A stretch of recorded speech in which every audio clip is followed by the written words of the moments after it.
del Comité Ejecutivo Nacional del PRI a través de la Secretaría de Cultura y del Comité Directivo Estatal del PRI en el Estado de México y su Secretaría de Cultura, les damos la más cordial bienvenida al ciclo de conferencias en Tertulia Con.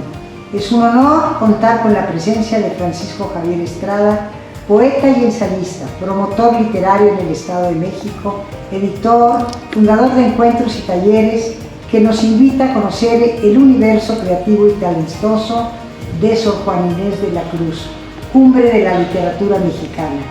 Bienvenidos todos, bienvenido Javier, que lo disfruten. Tengo el privilegio y agradezco muchísimo a la Secretaría de Cultura del Comité Ejecutivo Nacional del Partido Revolucionario Institucional esta invitación para que hable de uno de los personajes que en mi vida he admirado más. La 10ª musa, la Fénix de América, Sor Juana Inés de la Cruz. Sor Juana Inés de la Cruz y el siglo que le tocó vivir, el siglo XVII. Quiero iniciar esta reflexión citando al emérito maestro Sergio Fernández, quien me parece interpreta de manera sencilla y clara lo que significa Juana Inés en su mundo social, intelectual y en su época, el siglo XVII, y que le lleva a ser considerada en la posteridad como la Fénix de América y nuestra 10ª musa. En general, dice Fernández, podría afirmar que su producción o es extramuros, lo que le conecta con un público real, o es íntima, lo que le une consigo misma y un lector virtual. Pero en ambos casos, su cultura es amplísima y se infiltra en los escritos que conocemos.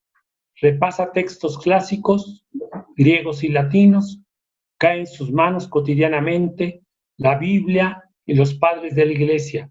Sabe de teología, de filosofía, de astronomía, de matemáticas. Lee con avidez, cosa que después se le reclamará en literatura, una clase de atavismo del que le costará gran esfuerzo desprenderse, pues en ello le va la vida. Frase esta, nada metafórica. Seguramente repasa los versos del romancero, hasta los de San Juan, Fray Luis Fernando de Herrera, y se le adivina hojeando y viendo atentamente al Petrarca y todo lo italianizante, memorizando ya a Góngora y a Quevedo, entre asombrada y divertida, pero siempre escéptica, burlona, inteligente y rapaz. Esto resumiría en mucho lo que Sor Juana es en el siglo XVII, pero estemos atentos. Es la expresión más perfecta de una mujer en América, por no hablar de los otros continentes, pues Sor Juana resume una sabiduría, como lo dice Sergio Fernández, que es de siglos, que se expresa a profundidad en su cultura que tiene que ver con la mitología griega y con la mitología latina, que se ha demostrado como la escuela más importante para la cultura occidental, para Europa y América, y ella hace casi 400 años nos refleja esa maravilla de cómo un ser humano puede convertirse en un depósito de tanta cultura, de tantas culturas. Podría yo decir que hay una comparación entre Sor Juana y, si queremos pensar en alguien contemporáneo, que Luis Borges. De esta manera, al revisar el siglo XVII, encontramos que Sor Juana es también la expresión concreta de su valor en el tema del barroquismo, del culteranismo, y si hay un acercamiento al conceptismo que está representado en el caso del culteranismo, que también se expresa como el gongorismo, es el lenguaje más acabado dentro del siglo de oro español, que es un siglo del que todos los que hablamos el español nos sentimos orgullosos, pues Góngora y Argote, don Luis de Góngora y Argote, el principal promotor, creador de esta fineza del lenguaje, nos refleja claramente la expresión más acabada en el siglo, a principios del siglo XVII, de lo que el español puede alcanzar como expresión.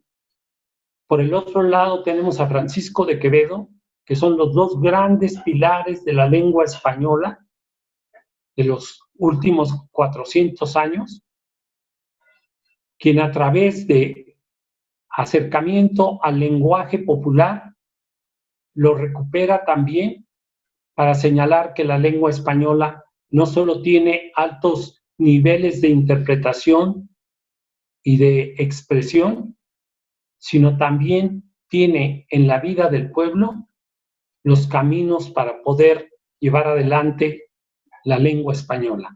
Esa la bebe Sor Juana, la leí con profundidad, revisaba yo el nacimiento de Luis de Góngora y Argote y de Francisco de Quevedo, y ellos son décadas antes quienes aportan a Sor Juana esta gran cultura que le permite ser una de las poetas más relevantes de estos 400 años, 350 años.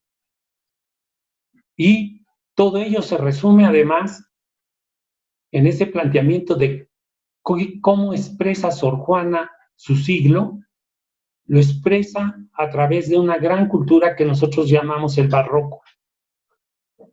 Una cultura que tiene que ver con la arquitectura, con la pintura, con la escultura y con la literatura.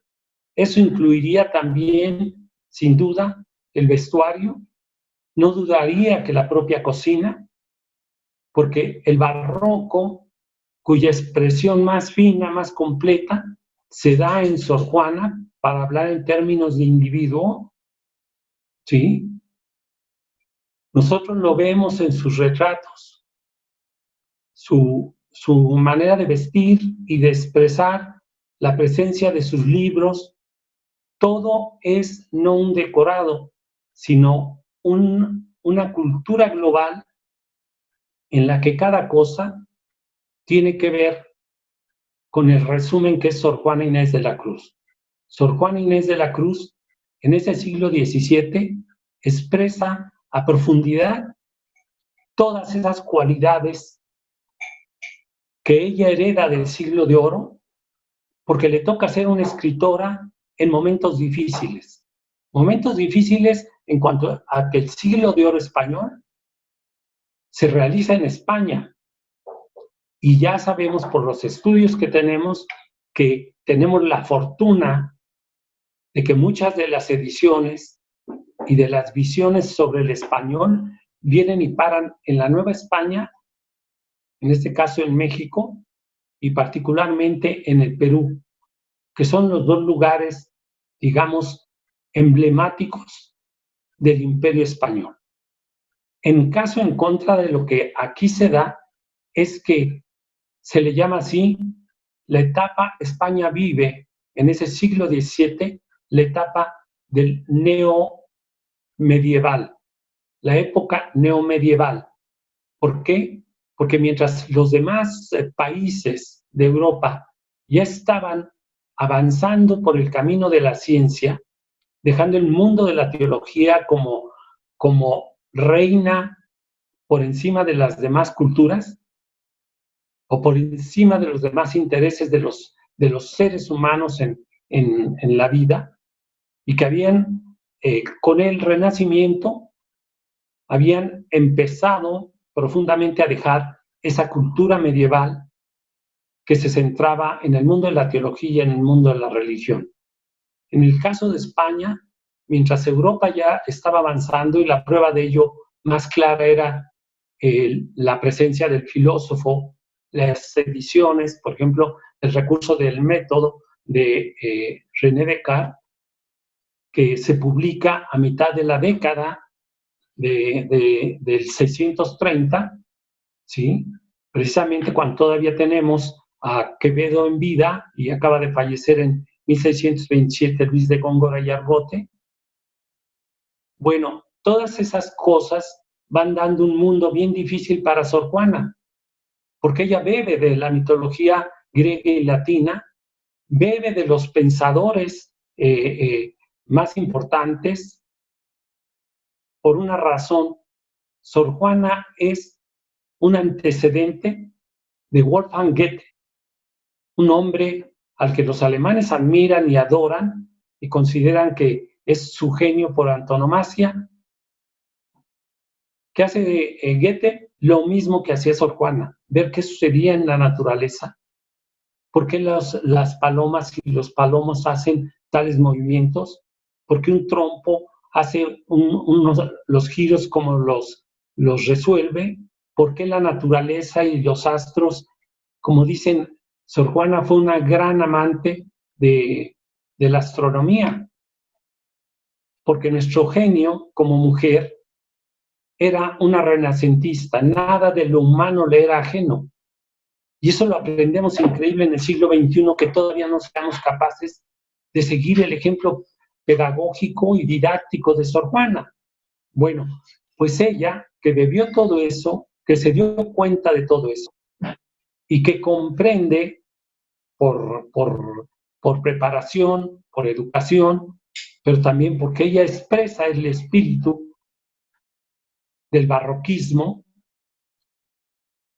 y del culteranismo, porque sin duda Sor Juana, si la tuviéramos presente, nos diría entre Quevedo y Luis de Góngora, prefiero a Luis de Góngora, por una razón, y eso que en el tiempo de las peleas entre los grandes escritores del siglo de oro, por eso se burlaban de Luis de Góngora y Argote, al decirles son los culteranos y pertenecen a una élite donde se escribe con metáforas, donde se escribe con palabras muy refinadas que nadie conoce más que una élite, mientras que el pueblo habla otro lenguaje y por lo tanto ellos viven en un Olimpo al que nadie le importa.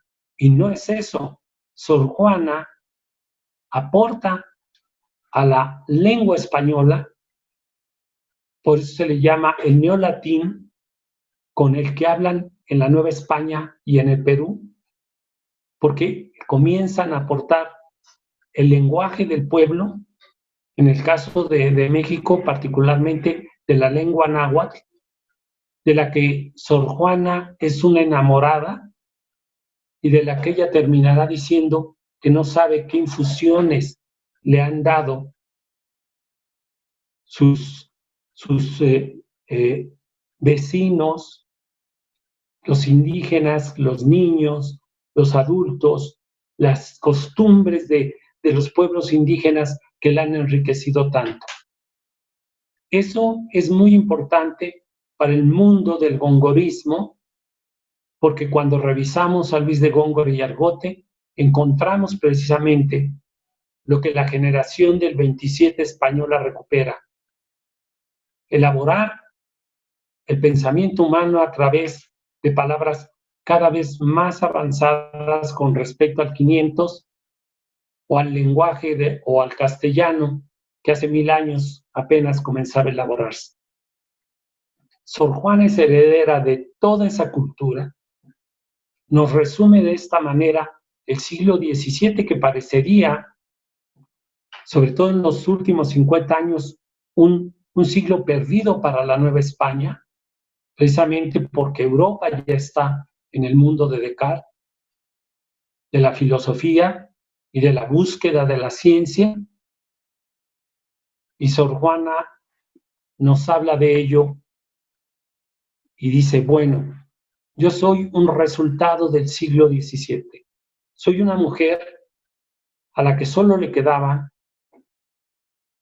casarme y ser simplemente una sirvienta de mi Señor, en la que ni mis hijos iban a ser mis hijos.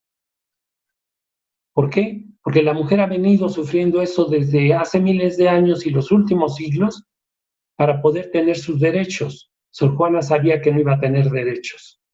Sor Juana había visto a su familia, una familia disfuncional como la llamamos ahora, en la que el padre desapareció y ella no pudo saber qué era eso. Sabía entonces que el único camino que le quedaba era casarse y servirle a su Señor para lo que él quisiera, pero sin derechos. Sabía que si se vivía en el mundo del virrey y de la virreina, tuvo la fortuna a los 16, 17 años de llegar con el virrey Mancera y con su esposa y ser protegida de la virreina de tal manera que era considerada favorita de la virreina, lo cual entendemos representa una posición muy privilegiada porque se vuelve intocable. Pero eso no duró todo el tiempo y por eso termina en 1695 muriendo derivado de la enfermedad que había, atendiendo a sus compañeras del claustro en una enfermedad, una epidemia que nos quita a Sor Juana a los 47 años de vida.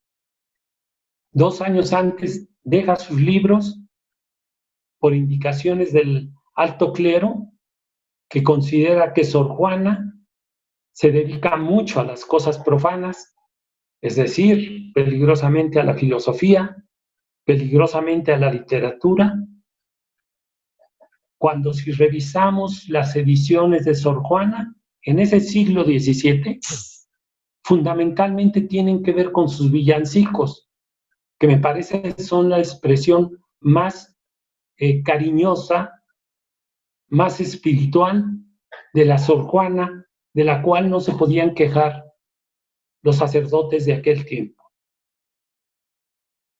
Entonces, Sor Juana es un ejemplo único en los últimos 50 años del siglo XVII, pero tuvo la fortuna de una relación sobre todo con don Carlos Sigüenza y Góngora, quien, como dicen, fue el primer hombre en Nueva España que utilizó el nombre del filósofo René Descartes. Fue quien comenzó a difundir el pensamiento de este filósofo y fue gran amigo de Sor Juana. Ellos hicieron arcos, el Neptuno alegórico de Sor Juana, el del teatro de Carlos de Sigüenza, que son muy parecidos, con diversas expresiones.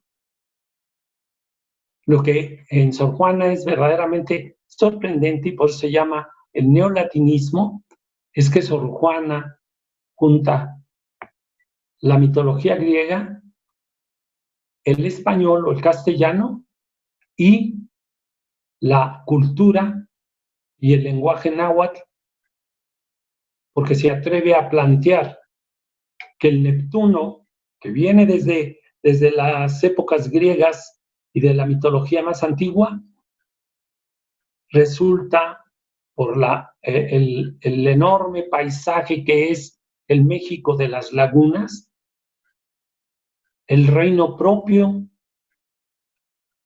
para Neptuno de cambiar Grecia para que pasando por España llegue a México y reine aquí. Ese Neptuno alegórico cuya expresión nos refleja la capacidad de síntesis que tiene Sor Juana en cualquiera de las ramas. Por eso, algo que expresa a Jorge Luis Borges es muy importante cuando habla de Francisco de Quevedo. Revisando la obra de Francisco de Quevedo, Jorge Luis Borges dice: Francisco de Quevedo, más que un hombre, resulta una múltiple y compleja literatura. Y es una loa que hace Jorge Luis Borges a Francisco de Quevedo al decir, este hombre, más que hombre, es una literatura. Es todo, cuando se dice de una área cultural así, es que estamos haciendo un reconocimiento enorme. Y a mí me parece que en el caso de Sor Juana, sin faltarle al respeto, sino como una metáfora, más que una mujer, es una compleja y amplísima literatura, pero más aún es una compleja, múltiple y amplísima expresión de la cultura. Sor Juana resume en el siglo XVII las mayores cualidades que se pueden tener en la vida cuando un hombre o una mujer se realizan plenamente. Estos casos se dan en Goethe, se dan en Shakespeare, se dan en Quevedo, se dan en Góngora y se dan en Sor Juana, como muy pocas veces se ve en la vida humana. Entonces, comprender el que Sor Juana haya tenido que vivir, no dentro del siglo de oro, sino ya cuando habían fallecido. Francisco de Quevedo fallece en 1645, 3 años antes de que nazca Sor Juana. Pero la suerte de Sor Juana es que toda esa obra del siglo de oro viene a parar a la Nueva España, una Nueva España que tuvo momentos culturales muy relevantes, y ahí está la enorme ciudad que se hizo, ¿sí? La Ciudad de México, la capital de los palacios, que nos comprueba esa expresión en el mundo de la arquitectura de lo que es el barroquismo. Sor Juana, que no quiso casarse para no ser sirvienta, porque además la causa principal eran sus libros, y entre estar casada con un hombre a estar casada con sus libros, prefirió estar casada con sus libros. En el mundo de palacio, podía haberse casado con alguien de mucho dinero, de muchas propiedades, pero insisto, tendría que ser, al final de cuentas, la sirvienta del marqués tal o del noble y poderoso, sin poder ser ella la gran inteligencia, el gran talento, el enorme espíritu de Sor Juana.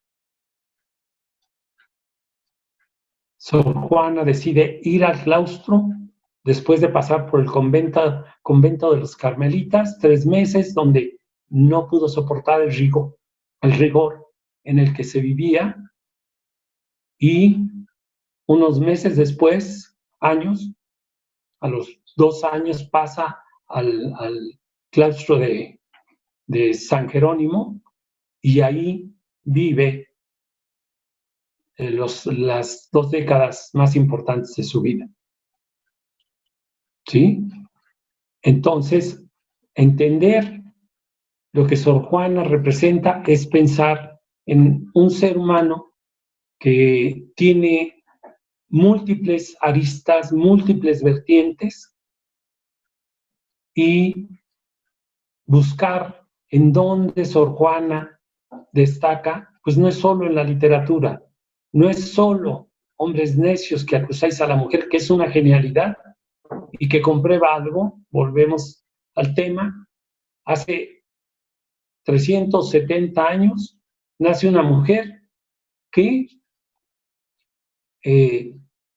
ha de entender el problema de la relación entre el hombre y la mujer, que es de desigualdad, en donde la mujer carga con todo lo malo, con todas las debilidades, y el hombre siempre con todas las cosas que le hacen ganar y sentirse pues como lo que se siente, el rey de la creación.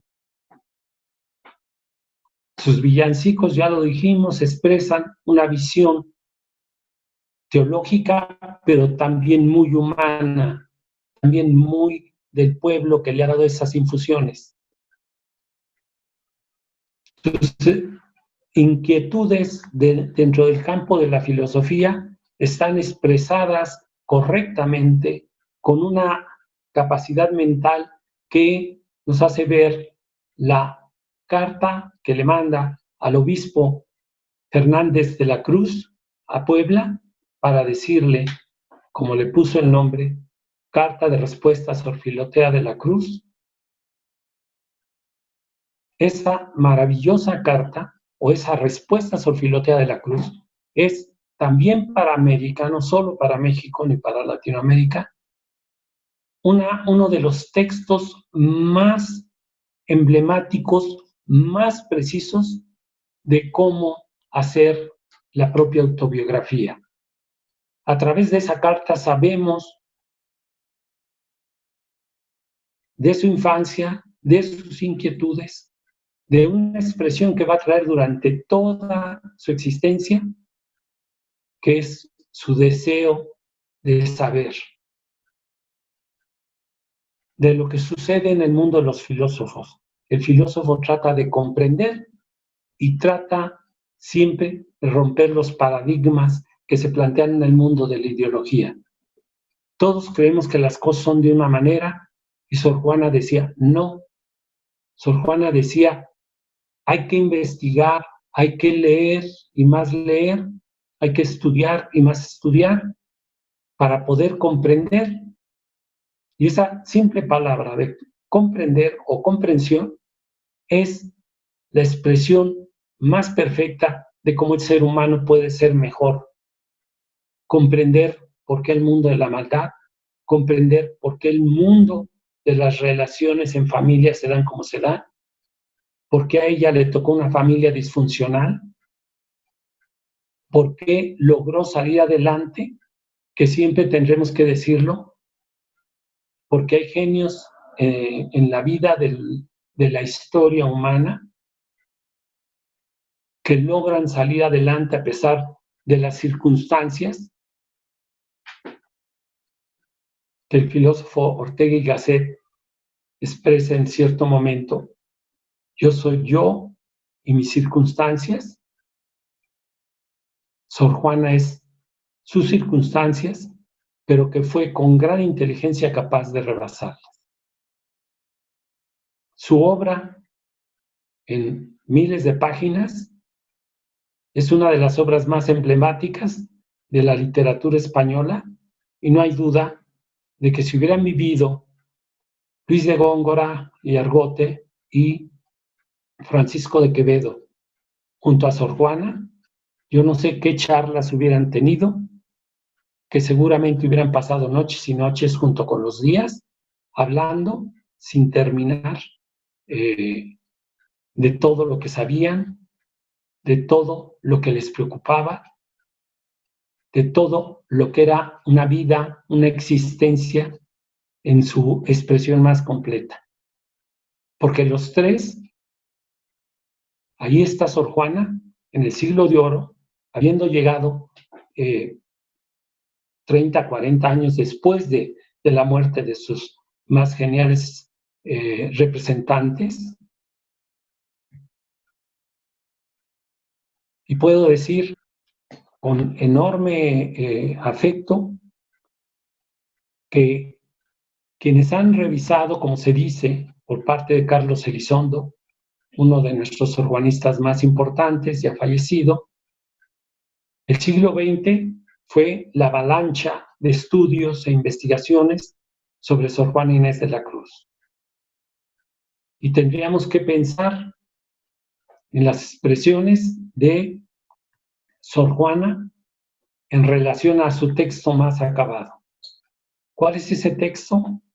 Lo sabemos.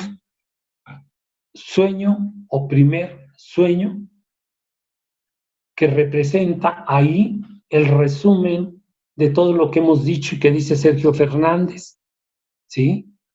Toda esa preocupación de Sor Juana por el mundo de la mitología griega, de la teología, de la filosofía, de la astronomía.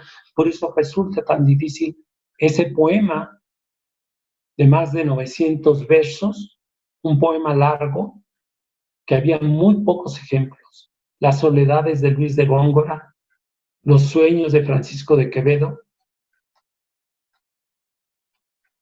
Hablo siempre de ellos estando Lope de Vega y estando tantos otros, Garcilaso de la Vega, tantos otros escritores, pero es que Sor Juana solo puede estar comparándose con los más grandes.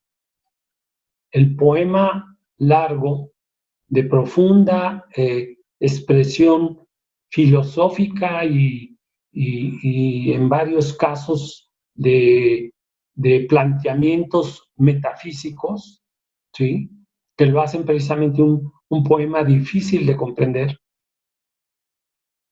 obliga a pensar en ese siglo XVII, en cuál era la situación de la mujer y en cómo Sor Juana, teniendo en ese tiempo a don Carlos Sigüenza y Góngora y a Juan Ruiz de Alarcón, nuestro escritor mexicano que causó tanta envidia en España por la obra literaria, los dramas o la dramaturgia que creó, nos reflejan que el siglo XVII, la Nueva España contaba con genios equiparables a la España imperial de aquel momento. Sor Juana, desde su nacimiento, como lo dije, 1648, un 12 de noviembre, por lo cual debemos de tachar totalmente cualquier expresión que venga a referirse a que ella nació en 1651. Es uno de los errores más graves que podemos cometer. Bueno, desde aquel tiempo, desde pequeñita yendo a la escuela que se llamaba La Amiga, dicha escuela donde las niñas aprendían a leer, pero pues nada más iban a aprender a leer y a escribir y a coser y a prepararse para ser esposas y estar al servicio de la familia y de los hijos. Ella ya a los 3 años sabía leer, por lo tanto escribir, y desde entonces empezó a leer, como se dice, cuando de Nepantla, que está en el municipio de Tepetlispa, Estado de México actualmente, de ahí fue a lo que nosotros llamamos la ex hacienda de Panoaya, que todavía existe, el edificio, el casco de la hacienda todavía existe, es un espacio donde hemos ido a leer poesía en su pequeña capilla. Bueno, ahí Sor Juana vivió hasta su adolescencia y después ir a Ciudad de México, y sí tuvo la fortuna, porque hay que decirlo, en este caso fue muy afortunada de poder estar en palacio. Imaginemos aquellos tiempos de los virreyes y de los grandes palacios y de las grandes propiedades que había en manos de los españoles y del clero. Sor Juana vive esos 3 años en el mundo de los virreyes y de ahí parte hacia su actividad, su carrera como monja. En San Jerónimo, Juana fue, sobre todo, quien se encargaba de las cuentas. Era una especie de contadora y además de archivista. Y 3 veces le plantearon sus compañeras que pudiera ser ella la rectora del convento, la prefecta, y se negó, y tiene toda la razón de negarse, porque ella estaba casada con sus libros. Yo me imagino la lata que le daban las amiguitas, porque así lo hacían, sus compañeras del convento, que le pedían a Juana, por favor, deja tus libros y vente a jugar con nosotros. Vente, por favor, a convivir.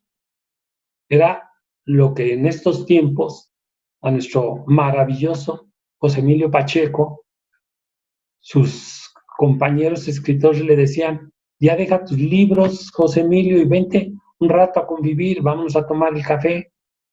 Y José Emilio no salía, y ahí está la obra que realizó José Emilio Pacheco. Porque el escritor, el verdadero estudioso, no se hace de andar en el mundo social, se hace en el encierro, en la soledad, sobre todo cuando es escritor, pintor, músico, en fin, artista o científico. Y como pueden ver, Sor Juana, por donde queramos abarcar, la encontramos. Así que el planteamiento de cómo era Sor Juana en el siglo XVII y cuál era ese mundo femenino en el que ella estaba, nos parece un ser solitario, que ya sabemos que nunca estuvo sola porque estaba acompañada de las imágenes, de las ideas que venían en los libros y le llenaron totalmente toda su personalidad. Y le hicieron, sin duda, yo no sé si Carlos Sigüenza y Góngora sea el otro, y Juan Ruiz de Alarcón, pero no hay duda de que es la mayor lectora del siglo XVII en la Nueva España. Se dice fácil, en un siglo, es que ese personaje, pues es el mayor lector. Vuelvo al ejemplo, Jorge Luis Borges, revisarlo en su obra es encontrar a uno de los mayores lectores del siglo XX. Aquí en México tendríamos que hablar del poeta Licho Macero y, sin duda, de Carlos Monsiváis. Bueno, pues de ese tipo era Sor Juana para el siglo XVII y para el siglo XXI. Así que sería un ser deslumbrante con el que tendríamos nada más un problema. ¿De qué me siento a platicar con ella si yo no sé hablar de filosofía, no sé hablar de política? Sor Juana no podía entrar. Cuando entró al mundo de la política fue cuando dio respuesta a Antonio Vieira, ¿sí?, uno de los jesuitas más destacados en Europa, América, y le dijo cuál era la mayor fineza de Cristo para con la humanidad o para con los hombres y mujeres. No podemos imaginarnos actualmente que en el mundo de los monasterios, seminarios, una mujer pueda, una monja respetuosa, pueda decirle a un obispo que está equivocado, o a un gran sabio de la iglesia, como sucedió con Sor Juana, entró a ese mundo a competirles a los hombres y así le respondieron.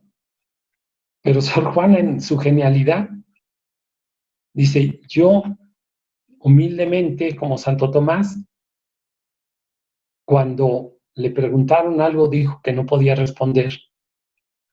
Sor Juana sí respondió con la carta Sor Filotea, y resulta que hizo uno de los libros más importantes de la América española y de España, porque hay pocos libros que se puedan comparar a la respuesta a Sor Filotea, insisto, porque resume totalmente esa expresión de cómo un ser humano puede saber tanto. Habla de las mujeres relevantes y dice: yo nada más he querido ser como ellas. Su respuesta es una respuesta que dudo que cualquier abogado hubiera podido hacerlo mejor que ella para defenderse. Esta respuesta a Sor Filotea de la Cruz debe de ser estudiada en el mundo jurídico y debe de ser estudiada particularmente por el Magisterio Nacional. Debería de ser uno de sus libros de bolsillo que traemos permanentemente en el saco para saber que no es posible que los mexicanos no tengamos amor a la lectura. Bien digo, así lo creo, que Sor Filotea de Sor Juana y Apuntes para mis hijos de Benito Juárez, que nos habla de su vida, de sus sufrimientos, para poder ser un hombre que hable español, que lo escriba y que pueda hacer una carrera universitaria. Son dos textos pedagógicos que deben de ser, insisto, libros que deben de traer en la bolsa del saco, en la bolsa que utilizan las mujeres, como elementos prácticamente una Biblia en compañía del ser humano. Tanto se puede decir de Sor Juana, pero en conclusión, pensemos cómo es posible que un ser destaque de manera tan brillante en un siglo y en un mundo neomedieval en el que se prohibía la entrada de la ciencia, de la filosofía, del estudio de la naturaleza, cosa a la que se dedicó Sor Juana Inés de la Cruz. Yo espero que este mensaje, esta plática, más bien esta charla, haya sido de provecho para decir que quienes amamos a Sor Juana vivimos permanentemente en admirarla, pero también seguramente ella diría, sí, pero siguiendo mi ejemplo. Lee todos los días, busca en el mundo de las revistas, de los periódicos y de los libros, el mundo de la cultura que te hace siempre contemporáneo. Muchas gracias.